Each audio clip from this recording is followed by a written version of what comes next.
भोपाल के पूर्व आरक्षक सौरभ शर्मा केस में एक बड़ा अपडेट आपको बता दें। सौरभ शर्मा के भाई का नो ऑब्जेक्शन एफिडेविट सामने आया है। सौरभ के भाई सचिन शर्मा, इन्होंने 2015 में एक नो ऑब्जेक्शन एफिडेविट दिया था। एफिडेविट में नौकरी का जिक्र लेकिन सरकारी या प्राइवेट हालांकि ये नहीं लिखा है। सचिन शर्मा के इस एफिडेविट की भी अब जांच होगी।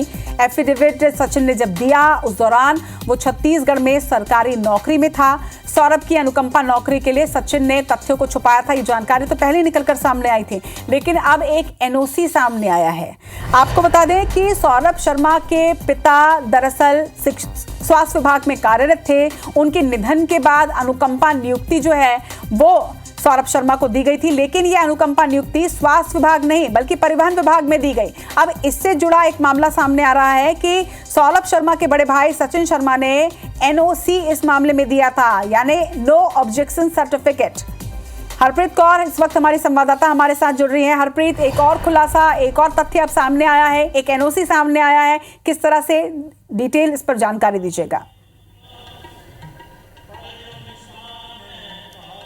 देखिए, IBC 24 के हाथ एक बार फिर एक ऐसा दस्तावेज लगा है जिसमें ये चीज़ें साफ हो गई हैं कि सौरभ शर्मा को परिवहन विभाग में नियुक्त करने के लिए सारी कुदरत यानी सारे जो उसके घर वाले हैं वो एक हो गए थे। भले ही उनमें विवाद चल रहा था। सौरभ की मां का एक फर्जी सर्टिफिकेट सामने आया था जिसमें उन्होंने ये कहा था कि उनके बड़े बेटे की सरकारी नौकरी नहीं है और ऐसे में वो अपने छोटे बेटे को अनुकंपा नियुक्ति के लिए यहाँ पर वो शपथ पत्र है वो दे रही हैं। और अब सौरभ के भाई यानी सचिन शर्मा का एक एफिडेविट शपथ पत्र सामने आया जिसमें उन्होंने इस बात का जिक्र किया है कि वो छत्तीसगढ़ में नौकरी तो कर रहे हैं लेकिन ये नौकरी सरकारी है या निजी, इसका जिक्र उन्होंने नहीं किया। और उसमें उन्होंने कहा कि उन्हें कोई आपत्ति नहीं कि उनके पिता के मृत्यु के बाद सरकारी किसी संस्थान में अगर उनके छोटे भाई सौरभ शर्मा को नियुक्ति दी जाती है।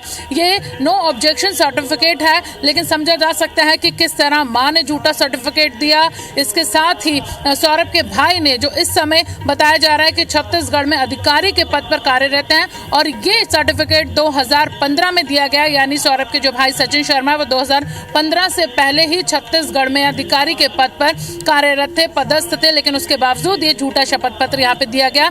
लोकायुक्त अब इस बात की जांच करेगी कि ये शपथ पत्र सचिन शर्मा ने आखिर क्यों दिया और अगर सचिन शर्मा ने नहीं दिया तो सौरभ ने अपने भाई के नाम से ये झूठा शपथ पत्र क्यों बनवाया है। एक के बाद एक इस पूरे मामले में अब जो गुत्थियां हैं वो सुलझती जा रही हैं, लेकिन एक के बाद एक दागदार जो चीजें हैं वो और सामने आ रही हैं। और अब इसमें यह भी बताया जा रहा है कि सौरभ की परिवहन विभाग में नियुक्ति के लिए 2 पूर्व मंत्रियों ने भी अनुशंसा की थी। जी, निश्चित तौर पर कई गंभीर और बड़े खुलासे लगातार इस मामले में होते जा रहे हैं। इस खबर पर नजर बनाकर रखिएगा। फिलहाल तमाम जानकारी के लिए आपका बहुत बहुत शुक्रिया हरप्रीत।